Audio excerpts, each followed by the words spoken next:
Good morning and welcome to Frontiers of Knowledge segment of Dr. Lamba's Awakening Call.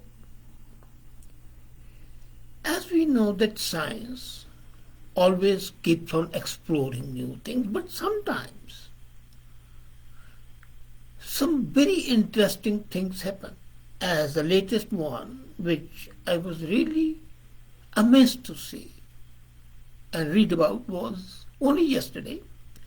University of Missouri and University of Chicago, combined effort, have developed an artificial material, metamaterial. Now, the word meta has been in vogue for a long time, and recently it got into a jargon, or shall I say buzzword, when Facebook called itself Meta Inc. Then they came with the metaverse. And here is metamaterial. Now the quality of this new material which has been developed is such that it can respond to an environment, it can independently take a decision and perform an act without being directed by a human being.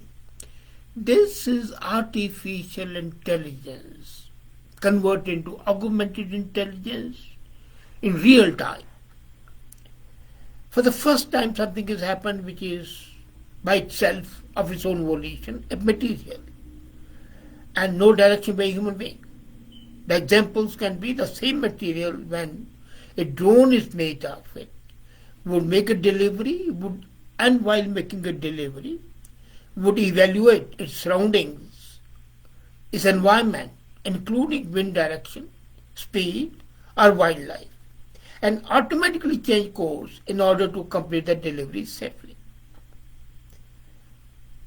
I was amazed. This new artificial material incorporates three main functions, and that is something which really is awe-inspiring. And what are those three functions? They are the materials found in nature. Now imagine, again nature comes to aid, assist, and help.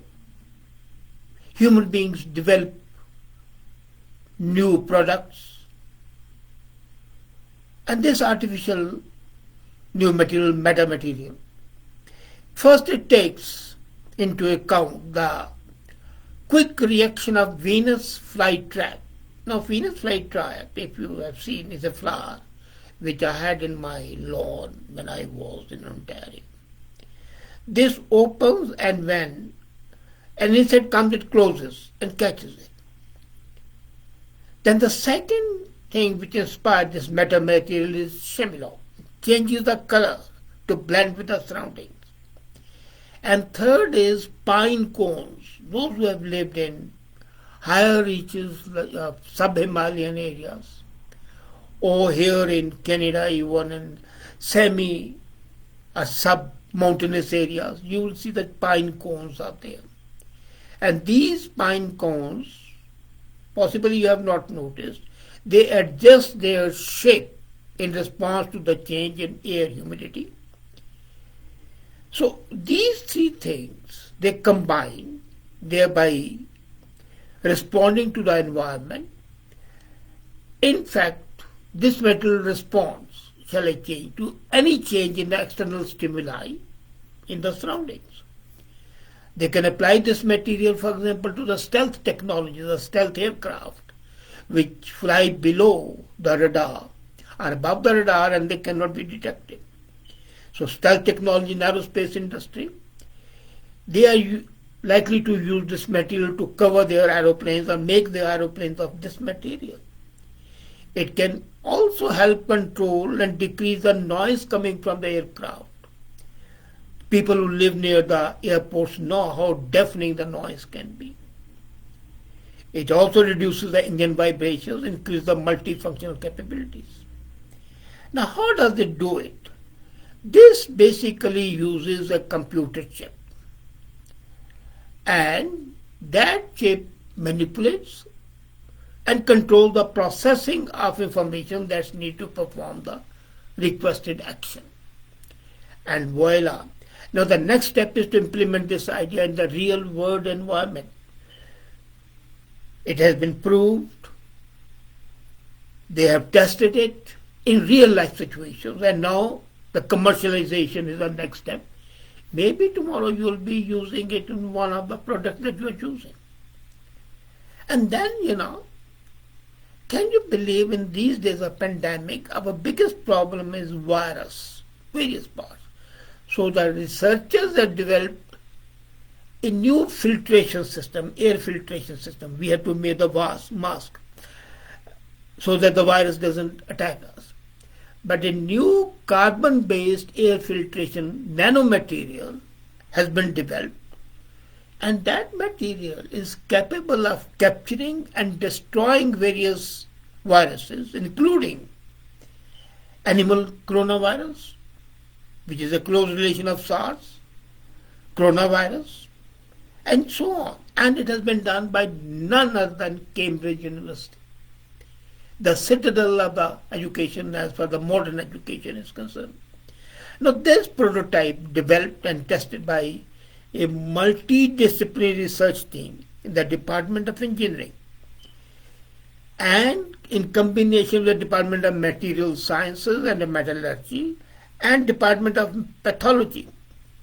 So they have equipped ultra-thin carbon nanotube, electrically conductive membranes, and this new conductive filtration membrane enables simultaneous virus filtration and sanitizes. And the process of sanitizing is simple.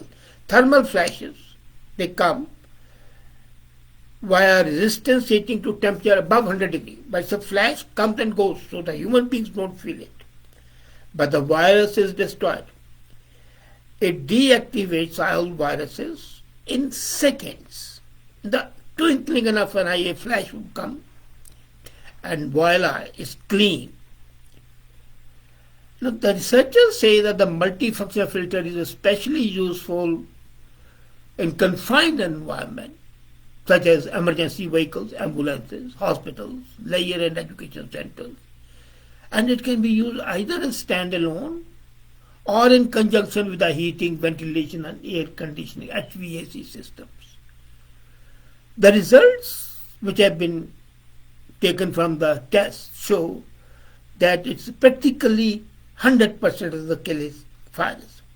Now this filter represents a new class of conductive filtration medium. It enables electrical functionality and the capability to be mass produced. And then, since we were talking of the stealth aircraft and aviation and noise, now they have come up with an excellent plant-based aviation fuel.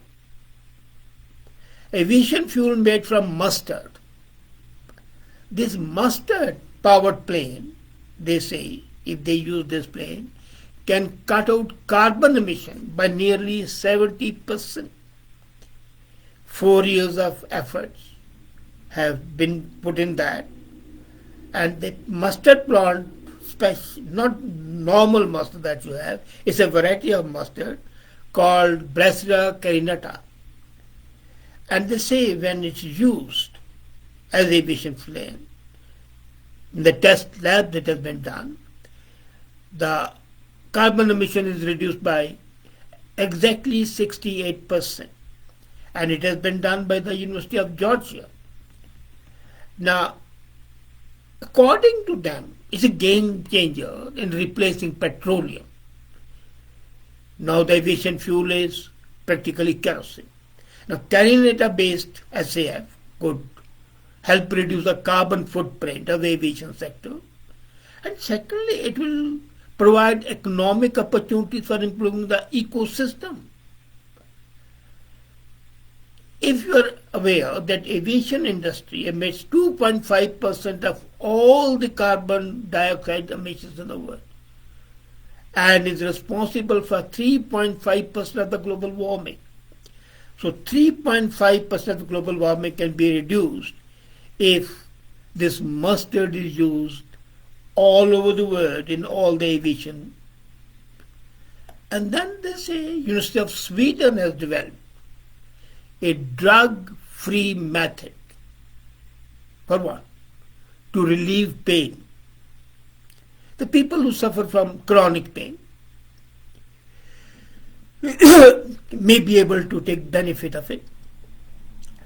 What the team did in the University of Lund in Sweden, they implanted soft, pliable microelectrodes in the brain, sending electric currents to the parts of the brain that control pain.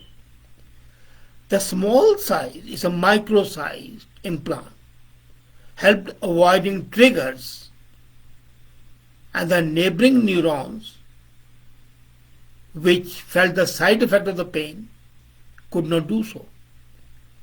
The soft texture helped avoid an immune system reaction. Normally when the implant is there, the brain can reject it. The body always rejects something which is planted, which is not in close communication with that part of the body, when the limb. So that's why, the implants and the organ transplants many times are rejected. But this is so small and the soft texture that the possibility of rejection is reduced.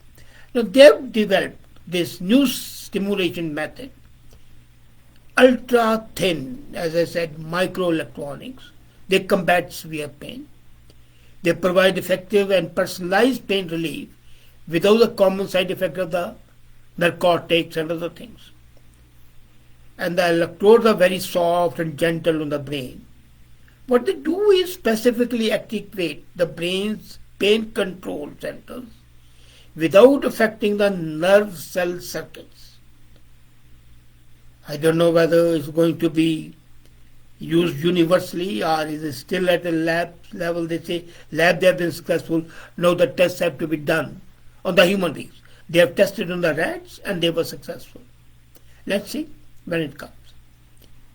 And then, from Uttarakhand, a province in India, in Himalayas, they have found a species of onion.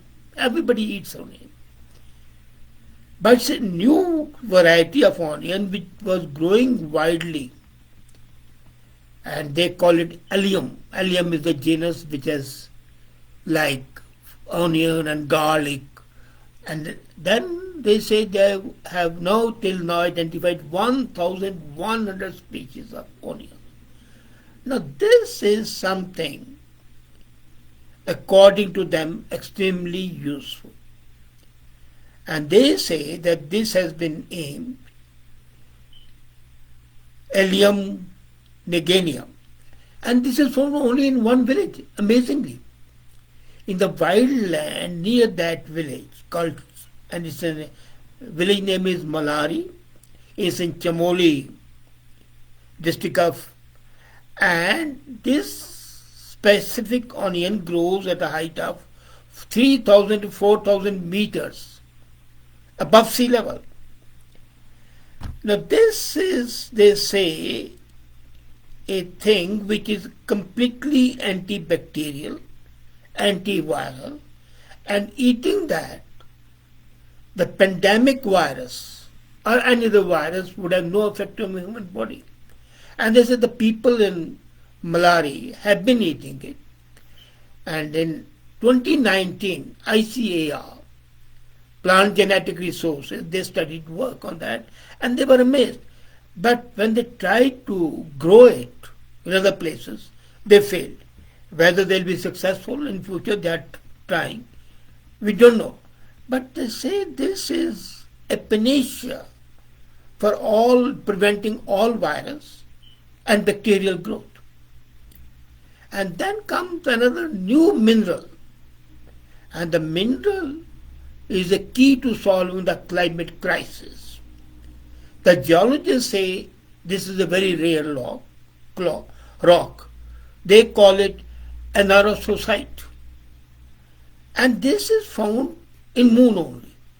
But can you believe it? This rock, which was only available on moon, has now also been found in Greenland. It's an intrusive, ingenious rock, and it's basically calcium-rich feldspar. It's a coarse crystal, and then they compared it to the rock samples brought from moon by NASA. They found that this is exactly the same, and it can be used in construction and medical industry. We know that rocks have been used from times immemorial for construction of roads, bridges, buildings. But this rock can be used as a gemstone for decorating your purposes and also for building and also for the medical purposes. It can be used as cement, as an aggregate, and also as medical science. The dust of that can be spread on other things, and it's like alumina. It reduces energy for making fiberglass. So, one scientist was saying that ideal would be to send the rockets to the moon and bring the rock from there, because here the quantity is very negligible. They said this dust, when separate on anything, would reduce or eliminate all emissions, whether they are carbon or methane. Now, how far that's correct, yet to be seen.